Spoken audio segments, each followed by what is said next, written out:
Blog Talk Radio.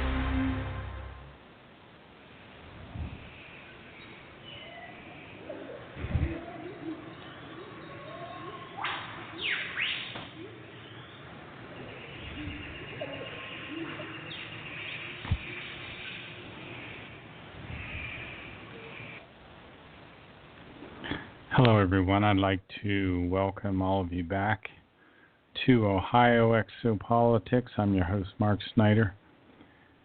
Well, I'm still working in unbelievable hours at the day job, and I've had all these music events pop in as well on top of all that. So I do apologize for the lack of shows and the lack of guests, but sometimes it just can't be helped. Had another interesting challenge trying to log in today. It seems that Blog Talk has changed the way they're doing the logins, and it's interesting. Life has its challenges. Of course, if there is no guest, I'll always be talking about the Billy Meyer case. It's kind of just something that I do here. And if you've listened to this show before, then you're well aware of this. And I have to tell you that the Meyer case for me is an endless source of information, and the best information. There's nothing quite like it. And Edward Albert Meyer, he's an 80-year-old man. He lives in a tiny mountain village nestled in a pine forest in the mountains in Switzerland. And this little tiny mountain village is called Hinterschmidruti. It's about 45 minutes to an hour east of Zurich. It's in northern Switzerland. There's a building there called the Semyasu Silver Star Center, which is the headquarters for a group called FIGU, F-I-G-U, and that's the group that translates all of Billy's material. There's a FIGU group in pretty much every country. Well, I shouldn't say that. On the major continents, there's a FIGU group. There's a FIGU Canada. There's not a FIGU United States right now, and there's a bit of a story behind that. And there's FIGU Australia, but there's a lot of people here in the United States that are starting to show interest in the Meyer material. There's a regular study group in Munns Park in Arizona. There's another one. There's a couple here in Ohio that meet regularly, and ironically, I've never gotten together with them for one reason or another. But FIGU is really sending Billy's writings and translating Billy's writings. One of the translators that is particularly good, and he's a good speaker as well. He's been on the show, Michael Udebrook, and I probably am not pronouncing his last name correctly. But he has a great video out on YouTube that talks about reincarnation, and I've watched that video many, many, many times. And he's a very interesting fellow. Has also a lot of interesting information on creation. And I want to go back to an article that I've been talking about for many years. It's called How It All Began. And Billy is a young boy growing up in Bulak, which is even farther north in Switzerland. In 1941, on a mild night in May, he crawled out a lower window in his bedroom and sat down on a bench that his father had made and looked up at a beautiful starry sky and said, "My life is made out of the love of creation." And he saw the light which the stars emitted, but he realized that there was an invisible light called the love of creation. And he suddenly heard his own voice say, "Since ancient times I've lived among the stars." And suddenly impulses came from somewhere, impulses that he later recognized as the storage banks You see, the Earth has storage banks, the solar system has storage banks, the galaxy has storage banks, and our universe has storage banks. And just like we have books in a library, the universe stores this information related to people's lifetimes and things that have happened. And Billy started getting these signals from these universal storage banks at a very young age. And he learned his life purpose at that point. And for example, it says here that indeed the beaming stars were there, which stirred in me an unfamiliar longing for the vast distance and the faraway worlds. And then suddenly, forming on his lips was what I said earlier, since ancient times you have lived among the stars. And this is when he said, suddenly I knew who I was, how I am, and what my mission on this earth is. And Billy realized that everything which exists in the whole universe is the manifestation of the might and the infinite and true love of the mighty universal consciousness, which is called creation. Billy later would write a fascinating article called the Love Letter 27, which is actually part of the spiritual teachings. But yeah, I think you have to be a member to really get the full story there in Love Letter 27. I have bits and pieces of it. And I'll just quote to you some of the aspects of this that are particularly have stuck with me over the years.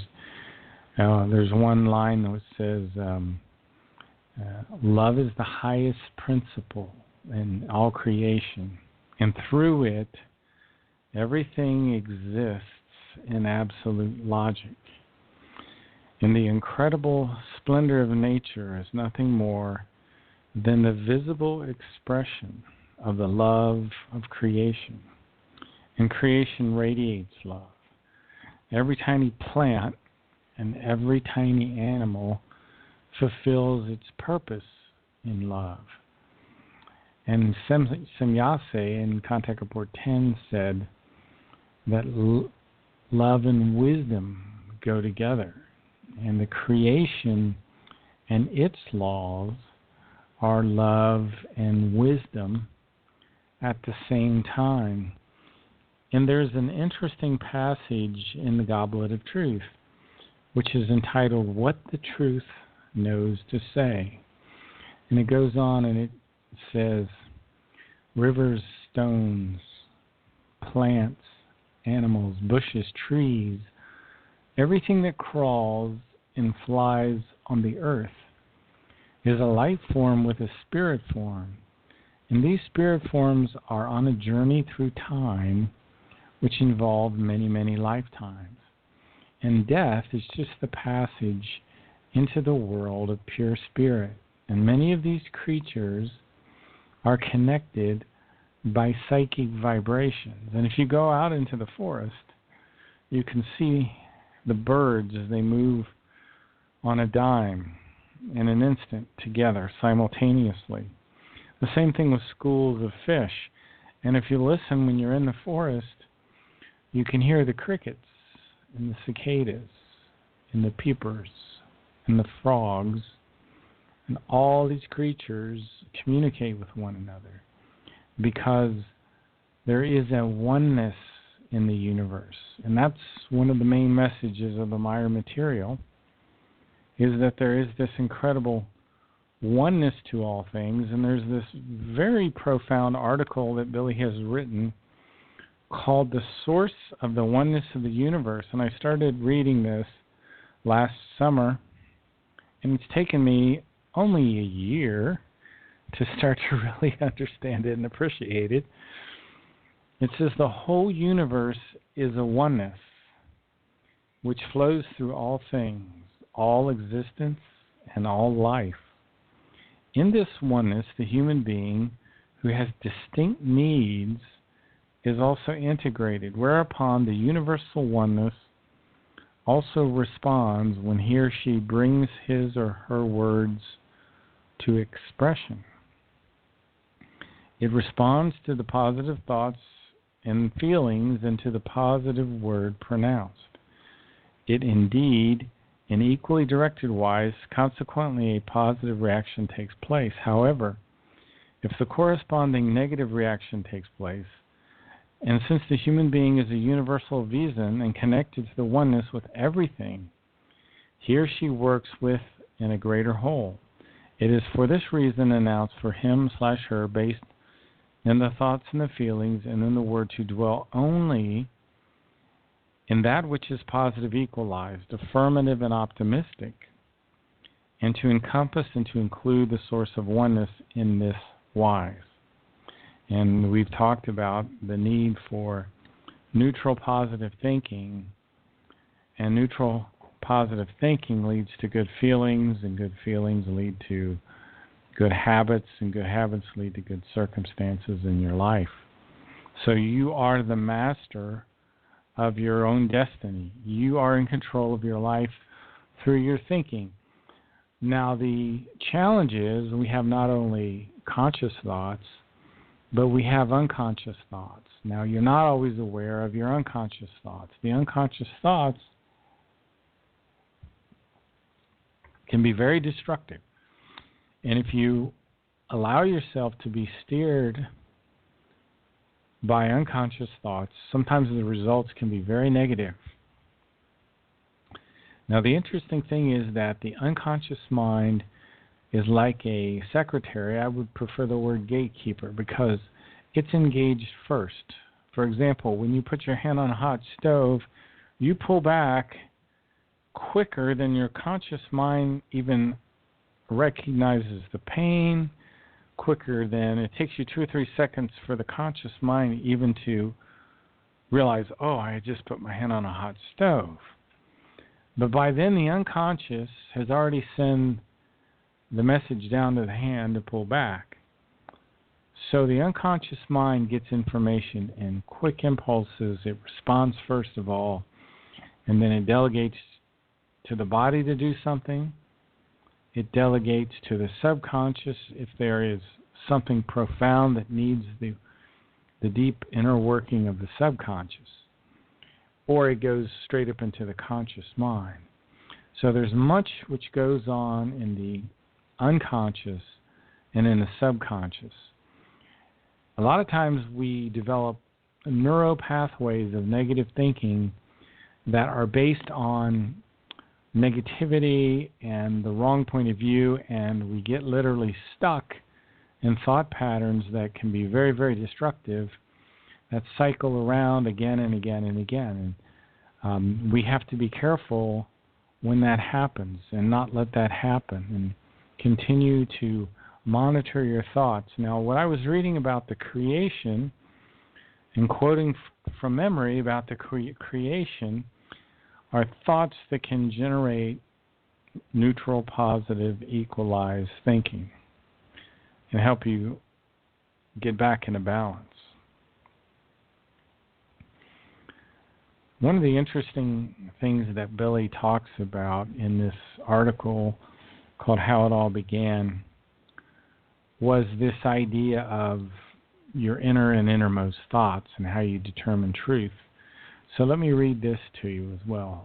Through this, I also learned to separate the wheat from the chaff and to look for truth where it is basically to be found, namely in one's own inner and innermost, as well as in one's own intellect, in one's own reason and own thoughts, contemplations, and feelings. And it's very important to learn to be an independent thinker, because independent thinking is what brings about the elevation of your consciousness, the evolution of your consciousness. And we're in a world today of dependent thinkers.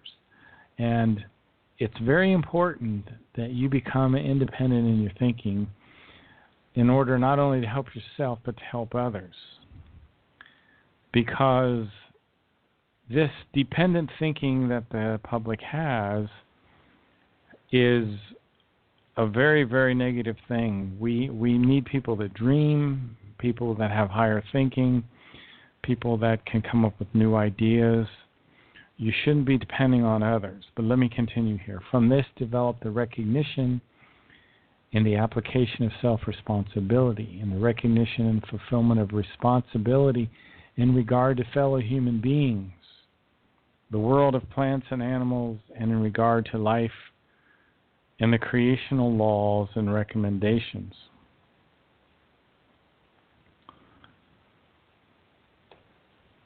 Now, Billy, as a young boy, started to get telepathic messages, and Billy's first teacher, his first mentor, became an extraterrestrial human being named Spoth, and he got his first telepathic message from Spoth in 1945 on February 3rd at about 12:10 p.m. And what happened is, out of the sky came a silvery pear-shaped craft which landed in a field, and out stepped Spoth, which was a man of 1,000 years old or so. And he walked out of the craft and he came over to Billy, led Billy back to the ship. And when Billy got in the ship, Spoth told him things about his upcoming life. He was told that he would have a very difficult life, that many people would turn against him, including his own wife. He was told that people would be blinded by hate and try to kill him. Now, young Edward Albert Meyer at this age was only about 5 years old.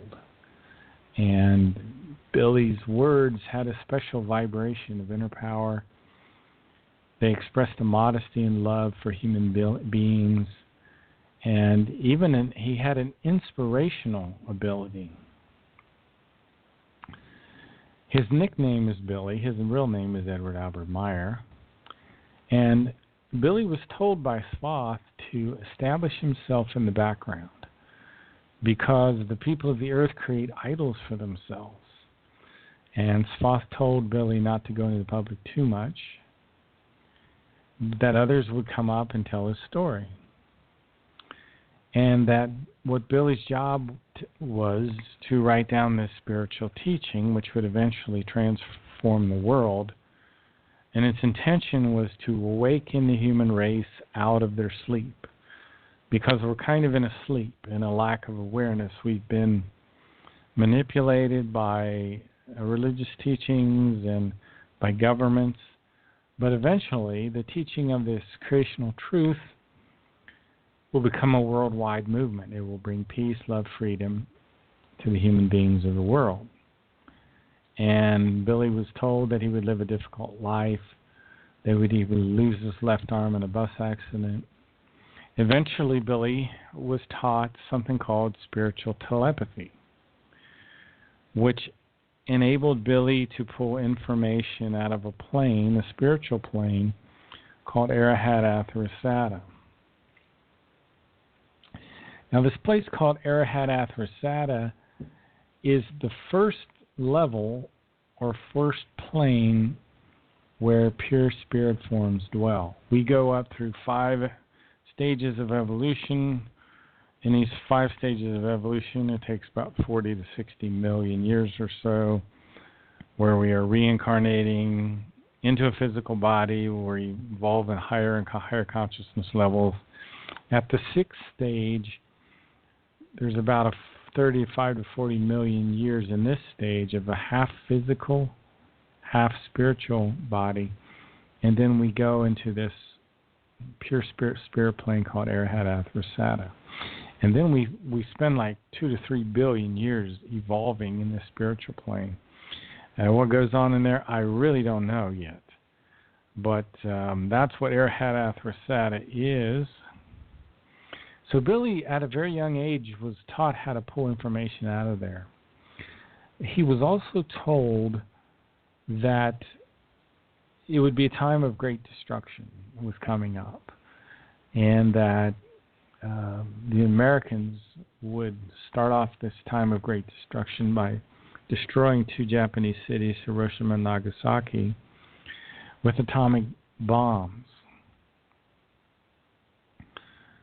So Billy got some really interesting information as a very, very, very young boy. Now, one of the interesting things about this whole story is that here's this extraterrestrial man who's traveling from not only a different star system,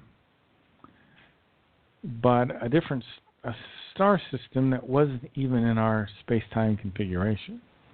He came from a planet called Era that was some 80 light years beyond our Pleiades. Our Pleiades are like 400 light years away, and they're in different space-time configuration. There are 7 different space-time configurations in our universe.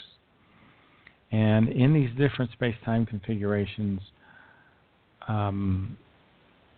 there are different characteristics. The universe exhibits different characteristics. For example, in our space-time configuration, you have to travel at least a dozen light years or so, typically, to find another planet that has higher life or life. Now, our solar system was a little different in that at one time, roughly 200,000 years ago, we had 3 planets which supported life.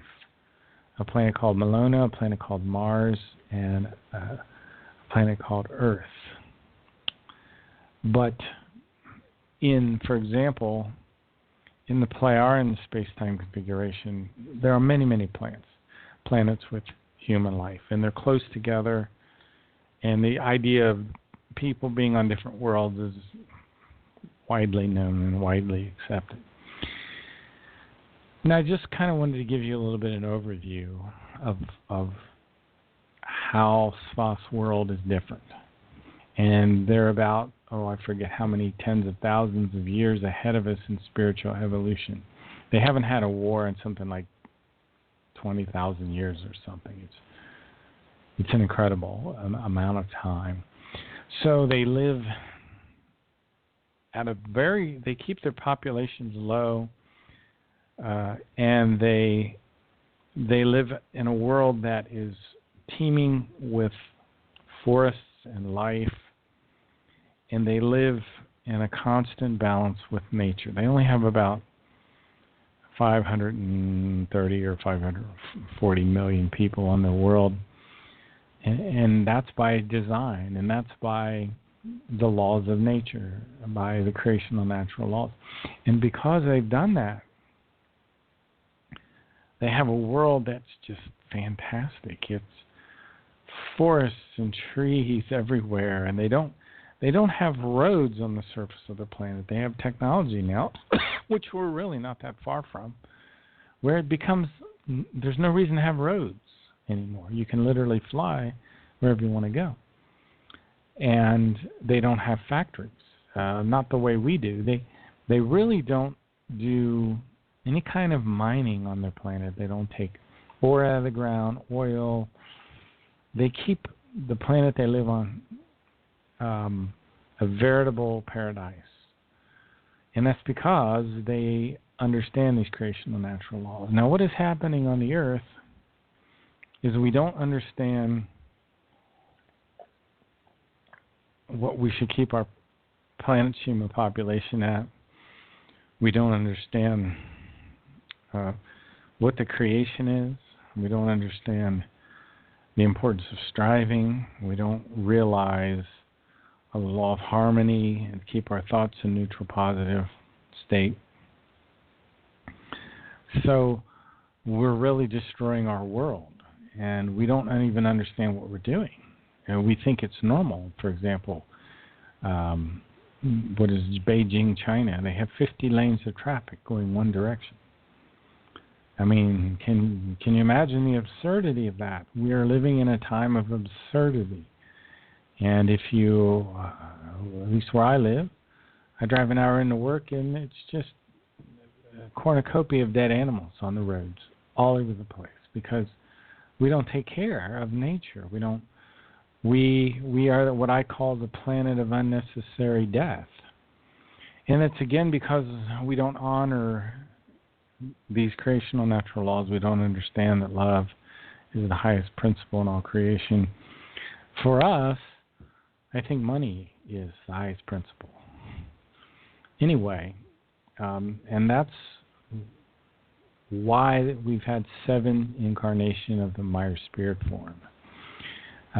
For the past 13,000 years, his spirit form has been incarnating on the earth. And even longer than that, the Plejaren understood who he was, and they could trace his spirit form back 13,000 years. And that's why Svath was here, to tutor this young boy, because every time we have a physical life, the material consciousness has to grow up again. But it'll have a very huge advantage, in that its spiritual consciousness is evolved up to the point of its last lifetime. So the spiritual consciousness will impulse the material consciousness and kind of give, it's like a lighthouse. You know, the ship's coming in and he can see the flashing light of the lighthouse, so he follows that light. Well, it's the same kind of thing with the spiritual consciousness.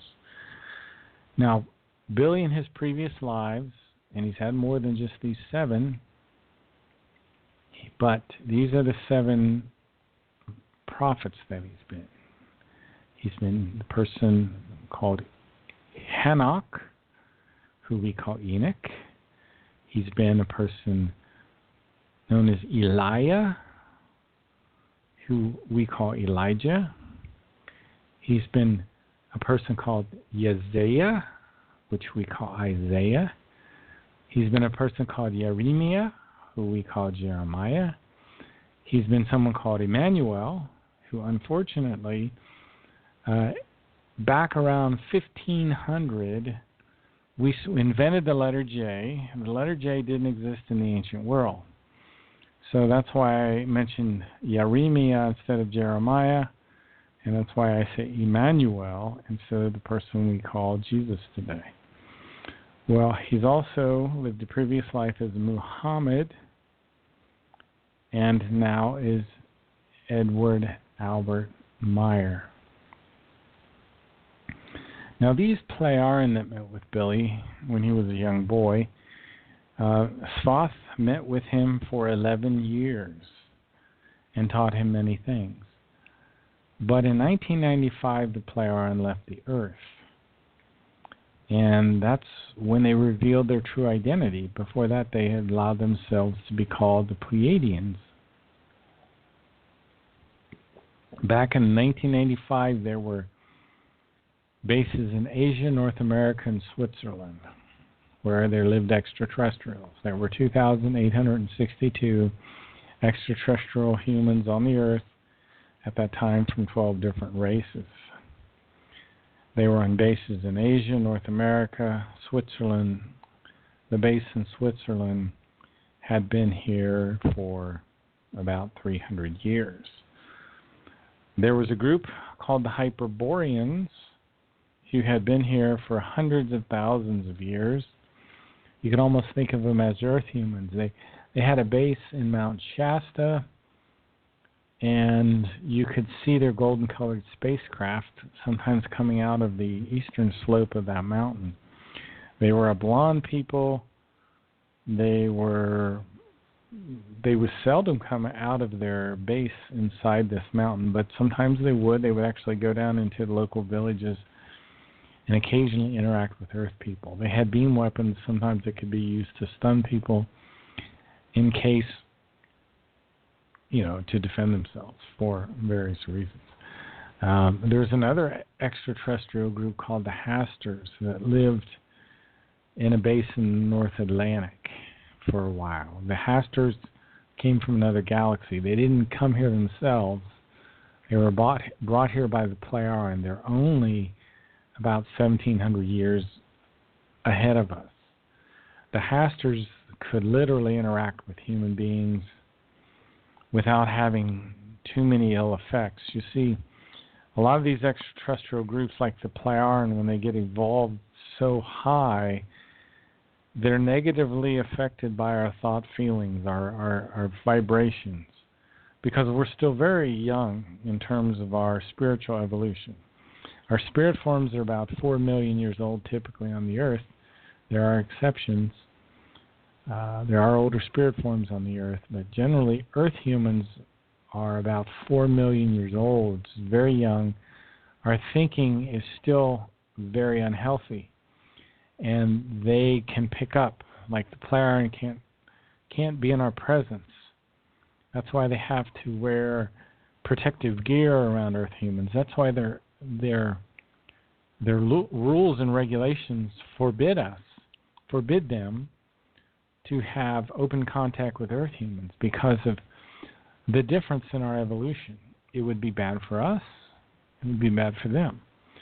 So what they do, and what they did, is they kind of inserted a very ancient spirit form here on the Earth and had him grow up as an Earth human and shared with him these teachings, which he had known in previous lifetimes very well.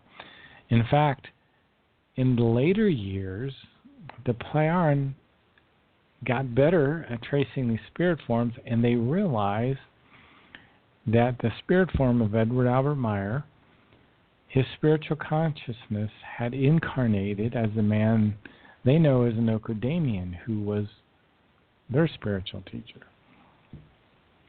So now Edward Albert Meyer also teaches these extraterrestrials. So the universe that we have, that we live in, is extremely complicated in many senses. It's simple in some ways. It's just like a big sphere. But when you start breaking it down, it's it has 7 layers which counter-rotate with one another. The fourth layer, or the fourth belt, is the material belt. And in this material belt are all the planets and stars and galaxies. And our material universe is expanding. And it's 46 trillion years old, our universe. And it will continue to expand until it reaches its 155th year, and then roughly 155th trillion years, and then it starts its contraction phase. And until it reaches that time, the spirit forms will continue to be created. The human being, new spirit forms will continue to be created. And then the contraction phase it begins, and it lasts 155 trillion years roughly. But in our universe, in our material belt, in our universe, there are 7 dimensions again. And in our dimension, in our space-time configuration, there's about 7.5 million human civilizations. In our, let me put it this way, there are 7.5 million solar systems that can support higher life in our Milky Way galaxy, in our space-time configuration. I think there are roughly 2.6 million human civilizations in our space-time configuration that are what you can consider highly advanced. Lifespans of human beings on other worlds can extend to thousands of years, many thousands of years. And the diversity in size is incredible. We have people that are 40 feet tall and people that may be 16 inches tall. And the universe has its own consciousness. And the consciousness of the universe we call a Wesenheiten, because it really has no personality in the sense that human beings do. It lives to strive, it lives to evolve, and it stays in perfect harmony all the time. The universal consciousness doesn't get upset. It doesn't get out of balance. It's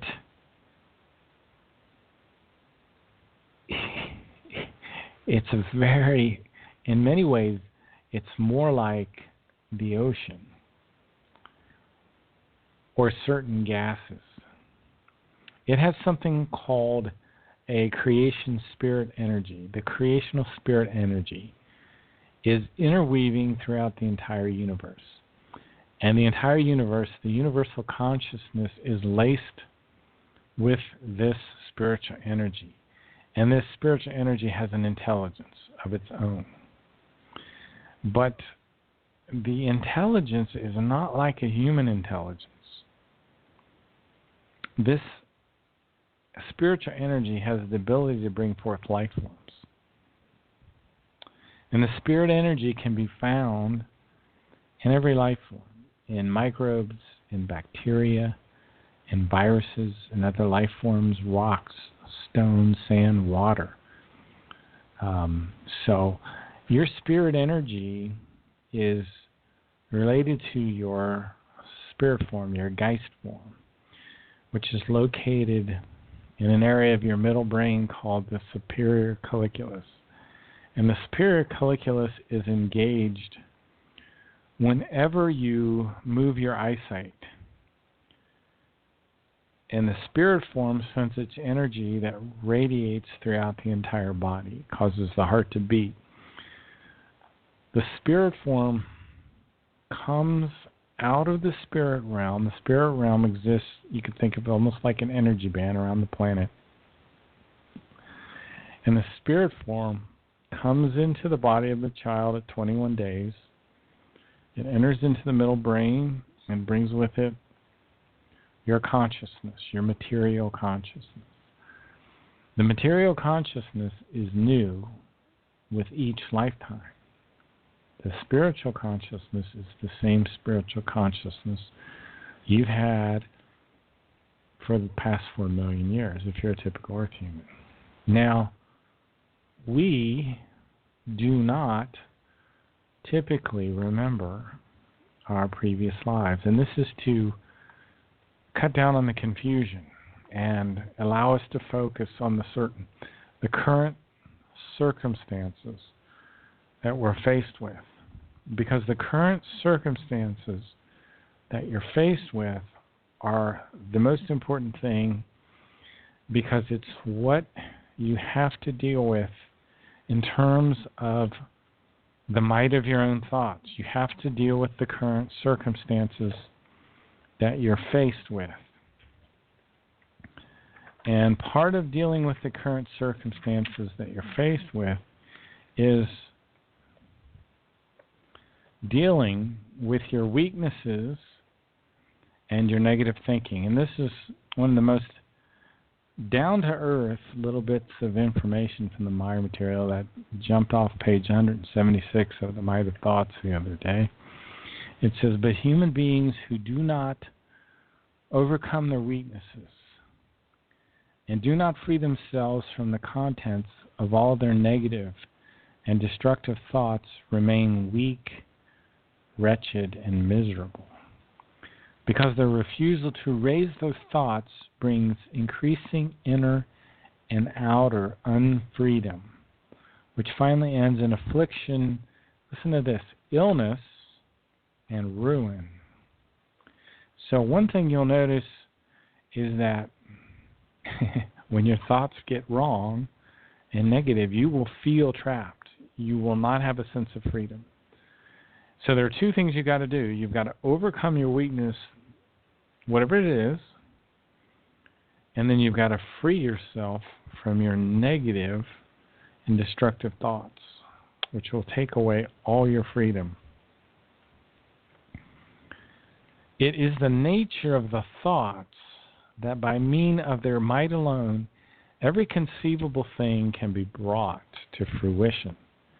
However, before anything can be achieved and brought to fruition, the thoughts must raise themselves above any extreme immoderateness. Now, what does that mean? If your thoughts are extreme to the negative or to the positive, they'll have no power except the power to destroy your own self. So you want to keep your thoughts away from extreme immoderateness and therefore eliminate it in order to make the necessary room for the healthy, positive purposefulness. This means in order to be successful, the human being must renounce his or her selfishness, which as a rule degenerates into immoderateness. The more selfish you are, the less moderate you are. And once the thoughts are controlled by immoderateness, you're extreme in your thinking again, you're extremes, then neither a clear thinking, you'll notice that as soon as you get out of neutral positive, the clarity of your thoughts go. There will be no methodical planning can come about. That's the other thing. When your thoughts are clear, you become very good at methodical planning, resulting in every determination having to therefore fail. So the longer you stay in this unhealthy, negative and destructive thinking, everything will fail. Therefore, selfishness and immoderateness must be dissolved and eliminated in order to discover one's own latent resources. So we all have tremendous power associated with our thinking. And we should bear full responsibility for these thoughts. It is necessary that the very rudder of one's own life is taken in hand and that one's thoughts are formed in conscious, controlled ways. And if you maintain low thoughts, then the leading of one's life is constrained, as is one's innate well-being and one's evolution. So low thoughts will negatively affect your well-being. They'll negatively affect your evolution. So your thoughts determine the prosperity and the adversity in your life generally. Therefore, life always forms according to the thoughts which are chosen, tended, and nurtured. So you should not have thoughts which are hindering your success and evolution. That doesn't mean you won't have errors. Errors are part of evolution. In fact, errors can come in many different variations. You can have the same error that just is in a different variation. And it's interesting, many times we reincarnate. I remember in one of the Meyer contact reports, they were talking about some of the people at the center there in Switzerland who had the same kind of errors for many, many lifetimes. They've been fighting the same problem, dealing with the same, whatever that problem was, I don't remember, but errors which are not evolutive and appear again and again, they can come in an unchanged form. So the importance of our thoughts cannot be underestimated. And it is the invisible power of the invisible powers that carry the universe and causes all evolution to take place. It's the invisible power that carries the universe and causes all evolution to take place. And in the middle of your brain is this spirit energy. And it's this tiny spark, this part piece of creation. And when it becomes time for you to die, that spirit form will leave and take with it your consciousness from the previous life. And it will process all that experience that you had in this most recent lifetime in an area called the overall consciousness block. And all those experiences and all of your wisdom and your knowledge and your your love and your hope and your reasonableness and your logic and all that is distilled down into its essence, into a neutral positive essence, and it is absorbed by the spirit form. And the spirit form will then, at the appropriate time, reincarnate into another physical body with a different personality and a different material consciousness. But all of your life's experiences are in your subconscious or in the storage banks. The first time your spirit form ever incarnated, it was completely unknowing.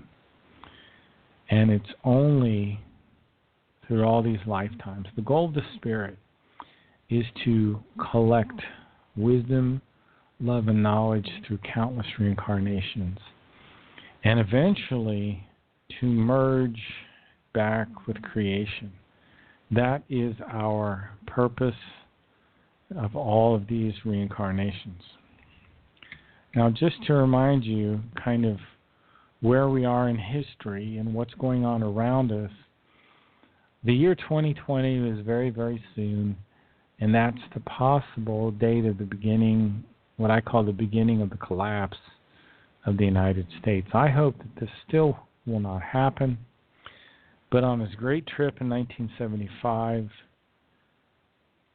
Billy was told that there were probability calculations that the superpower of the United States could come to an end after 2020 if nothing in this country changes for the better. So we have all kinds of contradictions that are occurring in this country. We have a mountain of debt, $16 trillion. We have the corruption of our government. But your thinking has a tremendous power, and all your neutral positive thinking, everything you've learned about this information can help restore a balance to this country again, and hopefully have us survive this very, very difficult time. In 1975, in the Great Trip, Billy was permitted to see what's called the dark star. Our sun has a binary twin, so to speak. We live in a binary solar system that's about a light year away. And this other star affects the Oort cloud. The Oort cloud is this tiny shell of icy objects. I shouldn't call it tiny, it's huge. It's between 50,000 and 200,000 astronomical units from the sun. There's what's called an inner and an outer Oort cloud. And somewhere beyond this Oort cloud is the dark star with its planets. It has its own planets orbiting around it. And this radius between the sun and the dark star is more than a light year in time. But some of the asteroids that are come shooting into our solar system are caused by the dark star. Some of the stuff I've talked about before, and I think it's so important to be inculcated with it. One important thing to keep in mind is the danger of trans fatty acids. And make a note of this, that if you're having trouble digesting, it could be gluten. It can also be, to a degree, these artificial trans fats, which is a liquid vegetable oil that's had hydrogen added to it. It's hydrogenated oils, it's called. These occur in fast food products, foods, biscuits, pastries, croissants, French fries, cakes, chicken nuggets, etc., chips. These cause digestive problems. You'll notice it. Stay away from that if you can. Now, I've talked before about the ancient history here on the Earth. The native Earth human, his spirit form is about 4 million years old. There was a native Earth human that's mostly the dark-skinned people. There are some lighter-skinned people that are native Earth. I shouldn't call them native Earth humans. They were the byproduct of the offspring of the people from Lyra Vega, and the people from Lyra Vega who were here some 239,000 years ago, I believe. But we have two major civilizations that came prior to ours. Atlantis and Lemuria was about 130,000 years ago. Before that, 150,000 years ago, was a civilization here on the Earth. It was headed by a man named Pelagon. Pelagon, I believe, came from the Pleiadian system, and he was a very virtuous king of wisdom that led a very peaceful worldwide civilization that did fine until Pelagon passed away. The leader that came after him didn't do such a good job, and the people fell into warfare, and they almost completely destroyed the Earth. So some 150,000 years ago, there was a very advanced society which almost completely destroyed the Earth, and some of the people escaped. I think there was about 7,000 years between the civilizations. Don't quote me on that. And then we had Atlantis and Lemuria, which I've talked about and we'll talk about in greater detail again. There's a lot of detail.